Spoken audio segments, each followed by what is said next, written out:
नमस्कार. तर पावसाळा सुरू झाला की असं छान वातावरण असतं, सगळं प्रसन्न वाटतं आणि फुलांना पण असा मस्त बहर आलेला असतो आणि वातावरणात एक प्रकारचा उत्साहीपणा पण येतो. पण सगळ्यात महत्त्वाचं म्हणजे महिलांना एक मोठा प्रश्न असतो की भाजी काय करायची रोज रोज. कारण काय होतं की पावसाळ्याच्या दिवसात सुरुवातीला भाज्याही कमी असतात आणि शेतातही चिखल वगैरे झालेलं असल्यामुळे शेतातही भाज्या नसतात आणि बाजारात पण भाज्यांचं प्रमाण खूपच कमी असतं. तर मग अशावेळी काय करायचं, तर सरळ एक वाटी मूग घ्यायचे. मस्त असं मुगाचं मेदगं करू आपण आता. तर एक वाटी असे हिरवे मूग मी घेतलेत आणि ते मूग आता कढईत टाकून मस्त असे भाजून घ्यायचे. तर आता कढई ठेवलेली आहे गॅसवर आणि कढईत आता हे मूग आपण छान भाजून घ्यायचे. तर कढईत असे मूग भाजून घेतले, चांगले मंद गॅसवर 5 मिनिट छान भाजून घ्यायचे आणि त्यानंतर ते मूग आपण एका छोट्या कुकरमध्ये घ्यायचे आणि स्वच्छ पाण्याने मस्त धुवून घ्यायचे 2 पाण्यांनी. तर आता हे कुकरमध्ये घेतलेत आणि चांगले 2 पाण्यांनी स्वच्छ धुवून घेतले. नंतर त्यात 1.5 ग्लास पाणी घातलं, चवीपुरतं मीठ घातलं आणि चवीपुरतं मीठ घालायचं, 1.5 ग्लास पाणी घालायचं आणि कुकरच्या 4 ते 5 शिट्ट्या करून घ्यायच्या. तर आता हे मी मीठ घातले आणि कुकरचं झाकण लावून आता आपण कुकर ठेवतोय गॅसवर. तर अशा 4 ते 5 मस्त शिट्ट्या करून घ्यायच्या कुकरच्या. तर तोपर्यंत आता आपण त्यासाठी वाटण तयार करू. तर त्यासाठी हिरव्या मिरच्या घेतलीत, याचं प्रमाण तुमच्या आवडीप्रमाणे कमी जास्त करा. सुक्कं खोबरं घेतलं आहे, लसूण घेतलं आहे आणि जिरं घेतलं आहे. तर आता ह्याचं आपण जाडं भरडं वाटण तयार करून घ्यायचं मिक्सरमध्ये. तर ह्या अशा प्रकारे जरा जास्त बारीकही नाही जास्त मोठंही नाही अशा प्रकारचं वाटण तयार करायचं. त्यानंतर 2 छोटे कांदे, 1 टोमॅटो आणि कोथिंबीर चिरून घ्यायची. 1 कढीपत्त्याची फांदी घ्यायची छोटी, कढीपत्त्याचा 1 तुरा. तर आता कुकरचं झाकण उघडलं आहे आणि मूग असे चांगले शिजलेले आहेत. तर आता हे थोडंसं पाणी घालून रवीने छान असे आपल्याला एकजीव करून घ्यायचे.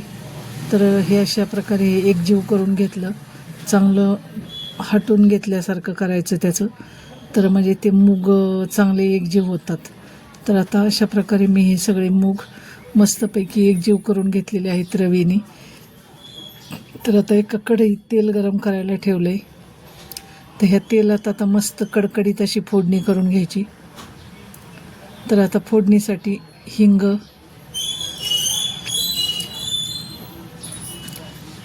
मोहरी, कढीपत्ता, जिरं हे सगळं घालून घ्यायचं आहे. त्यानंतर त्यात आपण बारीक चिरलेला कांदा घालून कांदा छान गुलाबी रंगावर परतून घ्यायचा आहे. कांदा परतत आला की 3-4 लसणाच्या पाकळ्या जरा अशा ठेचून फोडणीत घालायच्या. यामुळं आपल्या मुगाचं मेदगं किंवा मुगाच्या आमटीला खूप छान अशी टेस्ट येते. नंतर हळद घालायची 1 चमचा. त्यानंतर थोडंसं मीठ घालायचं, कारण आपण शिजताना मीठ घातलेलं आहे. तर मीठ अगदी थोडंच घालायचं नंतर. आणि हे जे वाटण तयार केलेलं आहे आपण, तर ते वाटण पण ह्या तेलावर आणि कांद्यावर घालून छान असं परतून घ्यायचं, म्हणजे त्याचे कच्चेपणाचा वास कमी होतो. तर अशा प्रकारे हे परतून घेतलं आहे वाटण. तर आता त्यानंतर आपण जे घोटून घेतलेले मूग आहेत, तर हे मूग घालून घ्यायचे कढईत. तर मस्त चुरचुरीत अशी फोडणी बसलेली आहे आणि मूग आपण या कढईत घालून घेतलेले आहेत. आता हे सगळं मस्त एकजीव करायचं. आणि आता इकडं मुगाची आमटी उकळेपर्यंत बाहेर चुलीवर मी इकडे दूध आटायला ठेवलेलं आहे, कारण आमच्याकडे दूध जरा जास्त शिल्लक होताच. तर पूर्ण कढई भरून दूध होतं हे ज्यावेळेस ठेवलं त्यावेळेस. तर आटून आता अर्धी कढई झालेली आहे. तर हे दूध तर शिल्लक होतं, तर याचं काय करावं ते कळेनात. आता त्याची बासुंदी करून टाकते. तर चुलीवर पटकन आटली जाते बासुंदी गॅसपेक्षा. तर त्यात वेलची घालून घेतली, निम्म आटले दूध. आता वेलची घातली आणि काजूची पूड घातली करून, साखर घातली.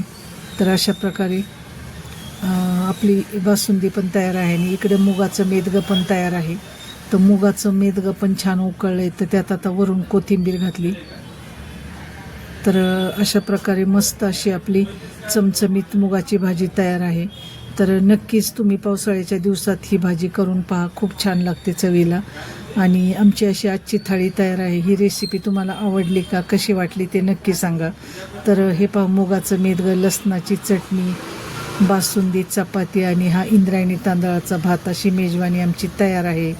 तर परत भेटूया पुढच्या व्हिडिओमध्ये. तोपर्यंत बाय बाय.